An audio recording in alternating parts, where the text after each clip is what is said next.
இந்த டேங்க்கில் பாருங்கள், ஃபுல்லாக வந்து இந்த சைடில் நம்மளோட ஒரு நேச்சுரலான ஹேபிட்டேட்டாக இருக்குது பாருங்கள். இதில் பார்த்திங்கன்னா இந்த சைடு ஃபுல்லாக பச்சையில் ஃபுல்லாக பாசி வந்து இதில் டேக் ஓவர் ஆகிருக்கு. இது வந்து ஒரு நேச்சுரல் வாட்டர் ஃபில்ட்ரேஷன் வேலையை பண்ணும். ஸோ இந்த மாதிரி பாசி பிடிச்சின்னா தண்ணி பச்சையாகாது. ஆனால் பார்த்திங்கன்னா இந்த மாதிரி இதோட இந்த வாலில் வந்து ஒட்டியிருக்கிற பாசி வந்து நேச்சர்லேயும் பார்த்திங்கன்னா இந்த மாதிரி தான் இருக்கும். இது வந்து தண்ணியில் இருக்கிற இந்த அமோனியாவெல்லாம் எடுத்துகிட்டு ஃபிஷ்ஷுக்கு வந்து வாட்டர் கொஞ்சம் கிளியராக வைக்கும். இந்த மாதிரி நேச்சுரல் ஹேபிட்டேட்டாக இருக்கும்போது உங்கள் ஃபிஷ்ஷும் வந்து கொஞ்சம் ஈஸியராக வந்து ப்ரீட் ஆகும்.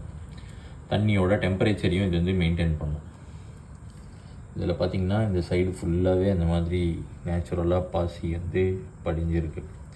அதனால தான் நம்ம என்ன பண்ணுறோன்னா, ஒரு சைடு வந்து இந்த மாதிரி ஒரு டைல்ஸ் வச்சு இதை கவர் பண்ணுறோம். டைரக்ட் சன்லைட் வந்து உள்ளே விழக்கூடாது, அதனால் அந்த மாதிரி வைக்கிறோம்.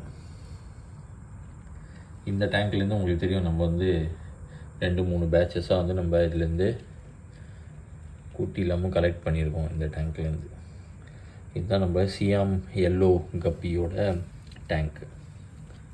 ஸோ இதை தான் காட்டலான்னு நினச்சேன் இன்றைக்கி. தேங்க்ஸ் அ லாட் ஃபார் வாட்சிங்.